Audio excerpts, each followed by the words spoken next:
तो यार आज इस वीडियो में ना मैं आपसे बात करने वाला हूँ कि अगर आपकी एज 22 से 23 साल की है, मतलब अगर आप अभी ऐसी स्टेज में हो जो अभी आप ऑब्वियसली ग्रेजुएशन कर रहे हो, आप आर्ट्स के स्टूडेंट हो गए यार, कॉमर्स के स्टूडेंट हो गए, साइंस के स्टूडेंट हो गए, और आपको लग रहा होगा कि यार मैं लाइफ में सक्सेसफुल कैसे बनूं, है ना।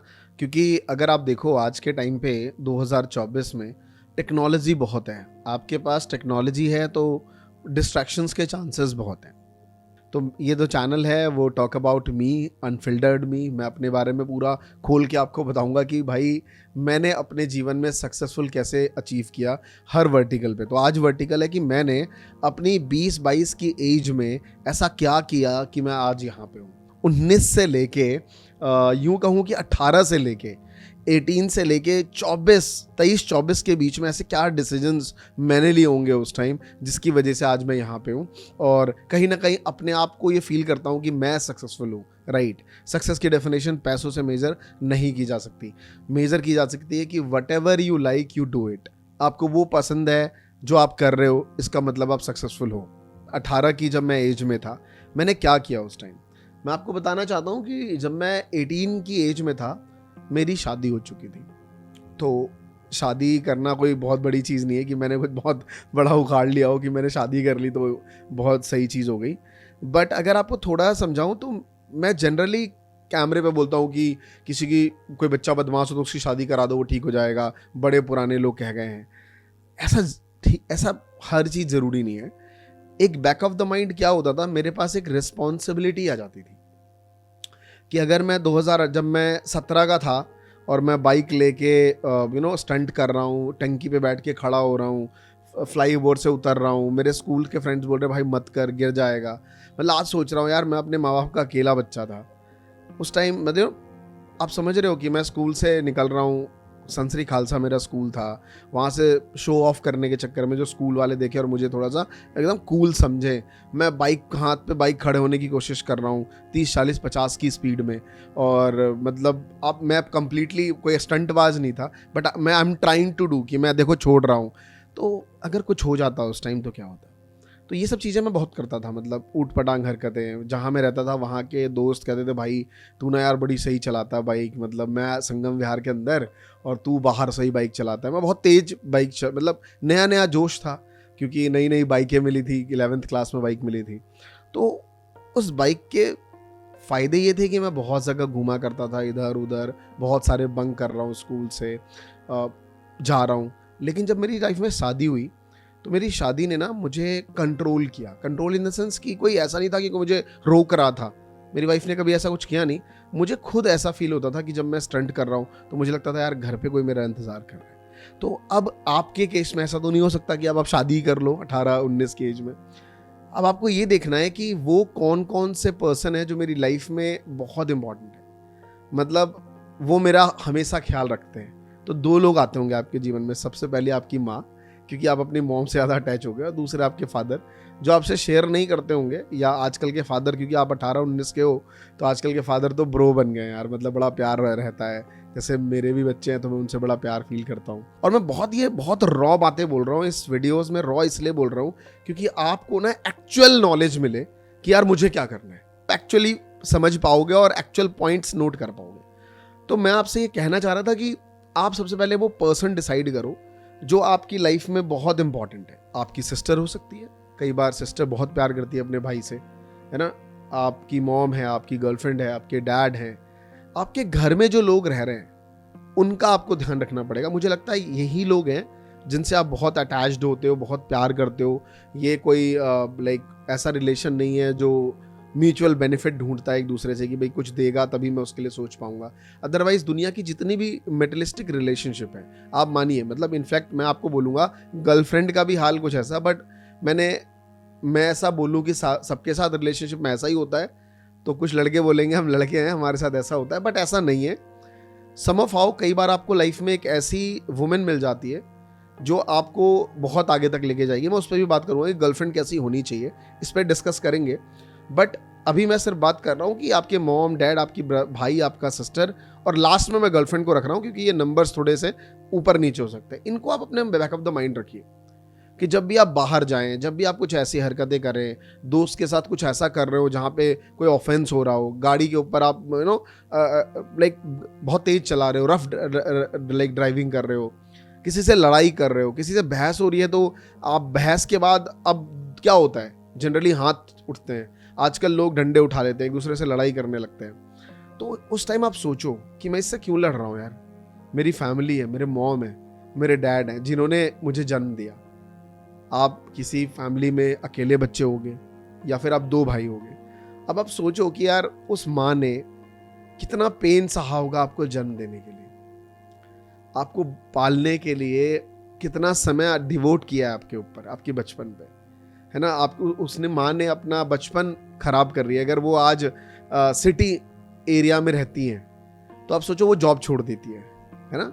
जनरली आप देखा होगा कि जब लाइक प्रेगनेंसी आती है तो मॉम 3 महीने पहले लीव पे आ जाती हैं और बच्चा होने के 3-3.5 महीने तक वो जॉब पे नहीं जाती हैं, और उसके बाद भी घर में ध्यान रखना। सोचो आपका एक पालन पोषण कितना मुश्किल से हुआ है। कई बार आप लड़ाई कर रहे हो, अलग चीज़ कर रहे हो, तो ना पार्ट है सक्सेस का, आप समझो मेरी बात है, ये सब सक्सेस का पार्ट है। आज मैं इस वीडियो में वो बताना चाह रहा हूँ जो आप कर रहे हो उसको कंट्रोल कैसे करना है। मतलब सक्सेस का एक डेफिनेशन नहीं है कि आप बहुत हार्ड वर्क करो, बहुत मेहनत करो किसी एक चीज में आप सक्सेसफुल हो जाओगे। अगर ऐसा होता तो ये कौन सी बड़ी बात है, ये हर इंसान को मालूम है। ऐसा कोई दुनिया में इंसान मुझे बताओ जिसको ये बात ना मालूम हो कि आप एक चीज में लगातार मेहनत करते रहो करते रहो करते रहो और आपको सक्सेस मिल जाएगी। हर कोई कहता है, फिर हर कोई सक्सेसफुल क्यों नहीं है? रीजन इज वाई आपका बिहेवियर, आपके हैबिट्स, आपका रिलेशनशिप, आपका कम्युनिकेशन स्किल्स, आपका पर्सनालिटी, आपकी प्रेजेंस, ये सारी चीजें मैटर करती हैं आपके सक्सेसफुल पर्सोना को बनाने में। आपका एग्रेशन, आपका स्टाइल, आपका बिहेवियर, ये बहुत इंपॉर्टेंट है। अगर आप एग्रेसिव नेचर के हैं इसका ये मतलब नहीं कि आप हर जगह लड़ाई करें। तो for my case at the age of 18 मैं बहुत एग्रेसिव इंसान था, मतलब अपने घर में भी और बाहर में भी। पता नहीं क्यों बट एक एग्रेशन मेरे अंदर था। बाहर एग्रेशन दिखता था, वो स्टंट, वो लाइक कहीं भी चले जाना बाइक लेके। लाइक मुझे याद है मैं शादी के बाद मेरे पास TVS थी और मेरी एज 18 की थी। मैंने एक रिलेटिव को लिया और मैं आगरा चला गया। आज से 16 साल पहले आपकी 18 साल की एज और आप आगरा जा रहे हो बाइक चला के, वहाँ पे एक एक्सीडेंट हो जाता है, किसी को फ़ोन नहीं करते हो आप, और आप बाइक को किसी एक शॉप पे बनवाते हो और बिना लाइट के आगरा से गाड़ी ले आते हो, घर पे आके झूठ बोलते हो कि दिल्ली में एक्सीडेंट हो गया। मतलब इस तरीके का करेज, मतलब ये जो करेज है ये कहीं ना कहीं एक तरफ तो अच्छा दिखा रही थी कि सारा काम मैं खुद कर लेता हूँ, लेकिन एक तरफ ये था कि बहुत सी चीज़ें गलत भी कर रहा हूँ। So make sure at the age of 18 से 24 के बीच में आपको इन बातों का ध्यान देना है कि आपका पर्सनालिटी बिल्ड कैसे हो रहा है। जब मैं ये पर्सनालिटी बिल्डिंग की बात कर रहा हूँ तो मैं अपने को मद्देनजर रखते हुए कर रहा हूँ, क्योंकि हर एक का अलग अलग है। कुछ ऐसे आपको दिखेंगे करोड़पति लोग जो बहुत शांत नेचर के, बट आपको बैक ऑफ द दिखेगा इसके पिताजी के पास बिजनेस था और इसने पिताजी की चेयर पे बैठा और ये उस बिजनेस को और अच्छा ले गया। अगर आप देखें तो आज अंबानी, आज Tata, they are not like Ratan Tata की मैं बात करूं, शायद आप लोगों में से बहुत से लोग ऑफेंड जाएंगे, बट मैं आपको अपना, क्योंकि मैं अनफिल्टर्ड बातें कह रहा हूं जो मेरी थॉट है। रतन टाटा बहुत एडमायर करता हूं, बट उन्होंने बिल्ड नहीं किया। उनके लिए स्टोरी है कि उनके दादाजी ने, उनके पिताजी ने उनको बोला कि भाई आप कंपनी में काम करो, आपको सैलरी मिलेगी। उन्होंने संभाला कई मुद्दे पे, जब एम्प्लॉय ने लाइक लेबर ने स्ट्राइक कर दी तो उन्होंने स्ट्राइक को बचाया। ये सब उनकी सक्सेस का पार्ट हो सकता है। बट जो धीरू भाई अंबानी ने किया, जो लेट JRD टाटा ने किया, वो रतन टाटा और वो मुकेश अंबानी, अनिल अंबानी ने नहीं किया, वो अनंत अंबानी ने नहीं किया, राइट। तो ये समझना पड़ेगा कि जनरेशन किसने शुरू करा। मतलब आपको ज्यादातर जितने भी आज के डेट में बिलियनियर्स और मिलियनियर मिलेंगे इंडिया में भी, वो फर्स्ट जनरेशन दिखेंगे आपको। ज्यादातर अमीर लोग आप पूछोगे कि यार आप अमीर कैसे बने, तो अभी एट द एज ऑफ 2024 वो आपको बोलेंगे यार मतलब खाने को पैसे नहीं थे, पिताजी ड्राइवर थे, चौकीदार थे, या पिताजी एक छोटी सी कंपनी में क्लर्क थे, है ना। जिंदगी भर मैंने उनको स्ट्रगल करते हुए देखा, मेरी मॉम दूसरों के घर में काम करती थी। ज़्यादातर आपको ऐसी स्टोरी मिलेगी। रीज़न इज़ वाई क्योंकि पहले कुछ ही लोगों के हाथ में बिजनेस का सेंस था, है ना, गुजराती, मारवाड़ी। अगर आपने कलकत्ता में रहा होगा तो लोग कहते हैं ना मारवाड़ी लोगों के पास बहुत पैसा है ना, उनको बिजनेस की सेंस है। अग्रवाल के पास, बनियों के पास, इन लोगों के पास ना धंधे की समझ थी। बाकी लोग ना जॉब टाइप से मेंटालिटी बन रही थी, क्योंकि डिजिटल इतना ट्रांसफॉर्मेशन नहीं था। तो एट द 18 से 24 के बीच में, बार बार मैं 18-24 बोल रहा हूँ, ये सिर्फ वीडियो उनके लिए। तो इस एज में जब मैं था, जब अगर आज से मैं बात करूं 10 साल पहले, यानी कि 2013 से भी पहले, 2010 और 7 में, जब मैं खुद 10th क्लास में था, 2000 ये बात है 7 की, उस टाइम डिजिटल रिवॉल्यूशन नहीं था। तो जब डिजिटल रिवॉल्यूशन नहीं था तो हमारे पास चीज़ें देखने को नहीं थी कि हम क्या कर सकते हैं। तो हमारे पास वही पैटर्न था कि हमें पहले 10वीं करनी है, फिर 11वीं करनी है, फिर 12वीं करनी है। वो ड्रॉ डेटा है जो लोगों को ना डीप में सुनने में मजा आएगा कि यार अगर मुझे सक्सेस बनना है, सक्सेस सिर्फ 10 मिनट की वीडियो से डिफाइन नहीं होता। समझ रहे हो कि अगर आपको सक्सेसफुल बनना है, अपने 10 पॉइंट पढ़े और आप सक्सेसफुल बन गए, ये कोई फिलॉसफी नहीं है। मतलब हर चीज के दो नेगेटिव भी हैं और फायदे भी हैं। अगर आप एग्रेशन इंसान हो तो उसके फायदे भी हैं। अगर मैं बाइक लेके 18 की उम्र में आगरा जा रहा हूँ, 18 साल में, एक बंदे को बिठा के, आगरा में मेरा ट्रक ने मुझे रौंद दिया, मेरी बाइक इतनी सी हो गई, मैंने अपने घर वालों को फ़ोन नहीं किया, मेरे पास 1500 रुपये थे, मैंने वहीं से रिक्शे पे लदवाया और बाजू में एक दुकान की शॉप थी, वहाँ चैचिस सीधा करवाया, उस बंदे को बिठाया नंबर प्लेट लेके, और मैं दिल्ली आ गया। और आने के बाद घर वालों को बोलता हूँ कि मेरा मोदी मिल में एक्सीडेंट हुआ है। तो ये चीज़ें कहीं ना कहीं नेगेटिव हो सकती थी कि मेरे साथ कुछ हैपनिंग हो जाती, समझ रहे हो। बट एक द सेकेंड पार्ट ये बिल्ड करता है कि उसने मुझे लेसन्स बहुत दिए। क्या लेसन दिया? कि मैं खुद कर सकता हूँ, मैं सिचुएशन को हैंडल कर सकता हूँ, मैं सॉर्ट कर सकता हूँ। अगर मैं वहीं फ़ोन करता, पापा मैं आगरा में फंस गया, मेरे साथ ऐसा हो गया, तो मेरे घर वाले परेशान हो जाते, डर जाते, अब क्या होगा। सब घर वाले आगरा आते, कहते बेटा तू मत आ, वहीं रुक, होटल में रुकना पड़ता, बहुत सारी चीज़ें। तो मैं आपसे बात कर रहा था कि ये बात है 2017 की, जब डिजिटल रिवॉल्यूशन नहीं था। तो मेरे पास एक सर्टेन रूल था कि भाई पहले हमें 10वीं करनी है, उसमें अच्छे नंबर लाने हैं। अगर अच्छे नंबर आ गए तो दिल्ली के किसी अच्छे कॉलेज में एडमिशन मिलेगा। अच्छे कॉलेज में एडमिशन मिलेगा तो आप गवर्नमेंट कॉलेज में मिलेगा, तो ऑब्वियसली कम पैसे में आप अच्छी कॉलेज की डिग्री ले पाओगे। नहीं तो आप कम नंबर आएंगे तो आप वही वोकेशनल कोर्सेज करोगे कि भैया उस टाइम अकाउंटेंट का कोई कोर्स कर लो जिससे नौकरी, मतलब हर चीज़ का एट द एंड सॉल्यूशन नौकरी था। टू बी ऑनेस्ट बताऊं, जैसे लोग कहते हैं ना कि हम सब जब 10th-12th में थे तो हमारे अंदर यूपीएससी इसका क्रेज था, मैं रहता ना नौकरी वाले जोन में था।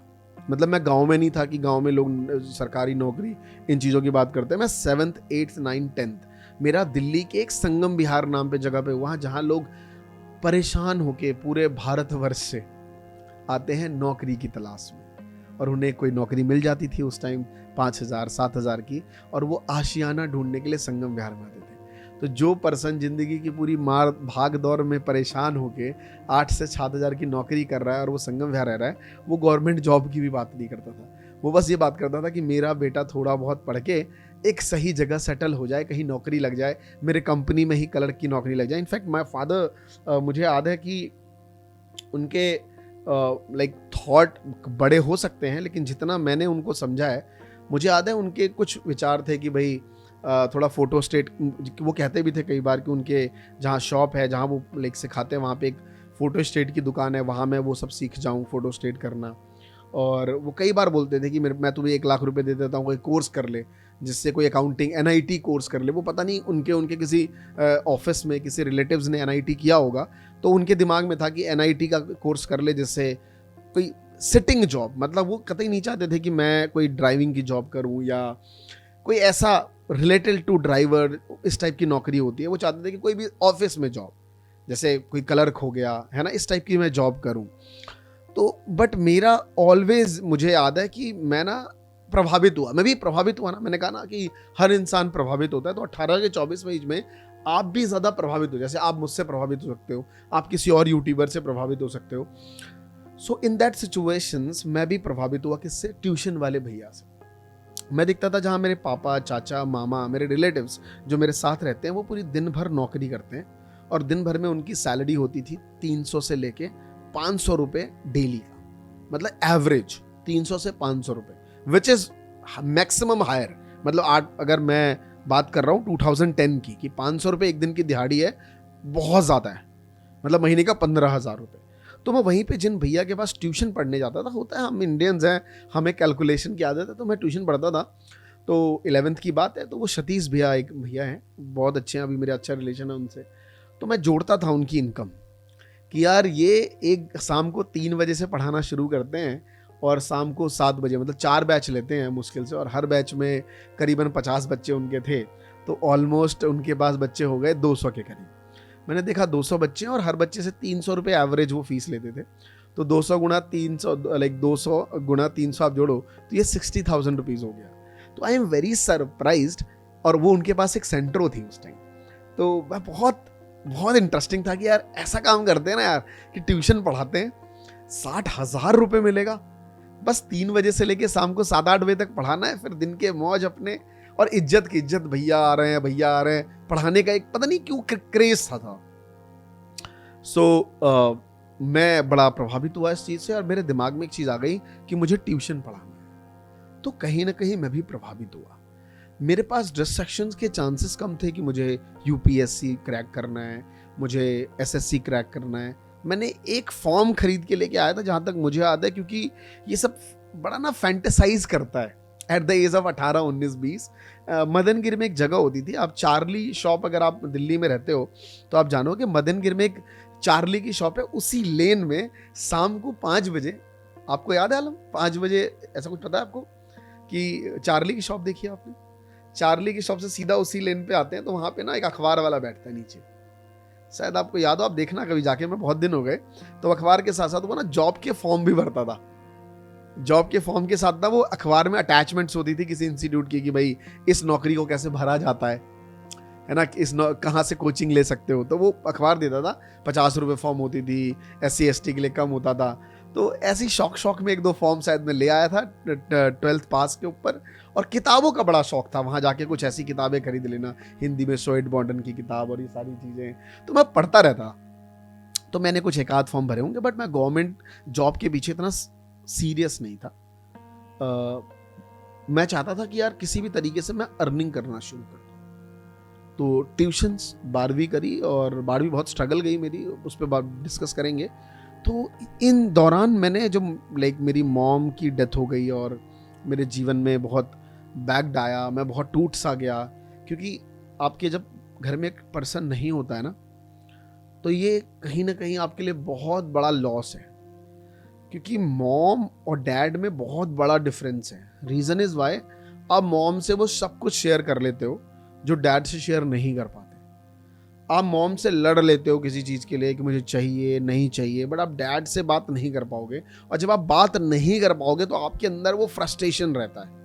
वो फ्रस्ट्रेशन आपको बहुत मेंटली थकाता बहुत ज़्यादा है। मतलब आप अपने फादर से कुछ बात कहनी है कि मुझे मुझे CA करना है, और आप कह नहीं पा रहे हो, तो आपके अंदर बहुत थकावट है। मुझे याद है जब मैंने CA का डिसीजन लिया था 12th पास करने के बाद, मेरे फादर ने कहा था कि कर लेगा, क्योंकि मैं बहुत टेंशन में आ गया था 12वीं के मैथ्स में। मुझे मैथ्स बहुत वीक हो गई थी मेरी 12वीं में, और मैंने फादर से बोला कि शायद मैं पास नहीं हो पाऊंगा यार। एक दिन अचानक फ़ोन कर दिया, तो ही आस्क मी क्वेश्चंस कि जब तुम वो नहीं कर पा रहे थे तो क्या तुम CA कर पाओगे? बट मैंने डिसीजन लिया कि मैं करूँगा, क्योंकि मेरी वाइफ ने पीछे से सपोर्ट किया। तो वैसे ही आपकी मॉम है जो सपोर्ट करती है। आपके फादर कहते हैं तू नहीं कर पाएगा, तो आपकी मॉम कहती है कोई बात नहीं कर ले, वो फादर को ही मनाती है। तो मेरे केस में ऐसा नहीं था, बट मेरी केस में मेरी वाइफ एक स्ट्रांग रोल था, जिसने मुझे सपोर्ट किया। वो मॉम वाला जो पार्ट होता है कि हेल्प किया कि नहीं तुम कर सकते हो, तुम करो।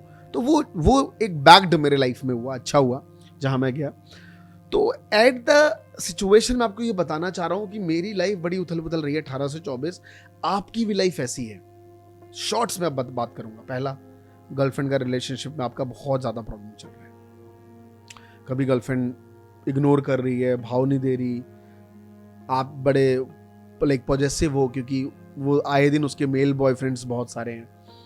आप पढ़ने में वीक हो इस टाइम, बट आपने बहुत सारे dance India dance, music show, है ना, फाइनेंस क्रिएटर, बहुत सारे यूट्यूबर, ब्लॉगर देखे हैं जो करोड़ों रुपए कमा रहे हैं, हर 3-4 महीने पे अपनी एक गाड़ी खरीद रहे हैं। तो at the time of situations आपके सामने बहुत सारे चैलेंजेस आते हैं कि मैं क्या करूं, किस तरीके से करूं।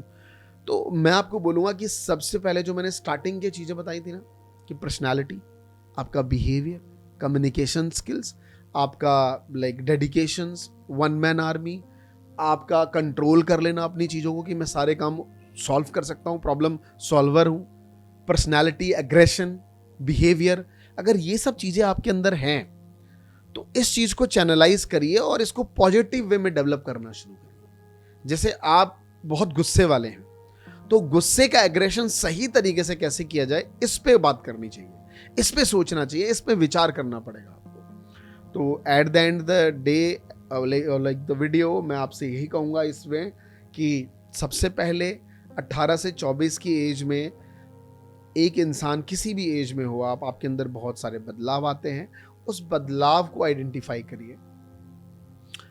पैसा कमाना अभी आपका कोई मोटो नहीं होना चाहिए, आपका मोटो होना चाहिए कि आप किसी भी चीज को हर एक्सपेक्ट में, आपके अंदर बोलना, पर्सनालिटी, आपका हॉबी, ये क्या है, इसको चैनलाइज करिए, लिखिए, समझिए और इस चीज पे काम करना शुरू करिए। कई बार आपकी एक हॉबी होती है, जैसे मेरी कोई हॉबी थी कि भाई मुझे क्रिकेटर बनना है, तो मेरे क्रिकेट ने मुझे विराट कोहली के साथ खेलना नहीं सिखाया, लेकिन मेरे जो मैं पहाड़ी पे दिन भर क्रिकेट खेलता था, उस बिहेवियर ने मुझे ये सिखाया कि यार मैं एक अच्छा बॉलर था, एक अच्छा बैट्समैन था, तो जब मैं क्रिकेट मैच में अकेला जीत सकता हूँ लाइक टीम को लेके, तो क्यों ना मैं अपनी ऑफिस में बैठ के अपना काम खुद कर सकता हूँ, अपना कंटेंट लिख सकता हूँ, अपनी वीडियोस बना सकता हूँ, मेरा चैनल नहीं चल रहा था मैं इसको ग्रो करवा सकता हूँ। तो इस तरीके का मैं डिसीजन ले पाता हूँ। तो अभी इस एज में जो आप कर रहे हो ना, सबको पॉजिटिव वे में लो, पॉजिटिव करो नहीं है तो, और फिर उसको आइडेंटिफाई करो और उस पर फोकस करो। आई होप मेरी एज से थोड़ा बहुत आपको समझ आया होगा।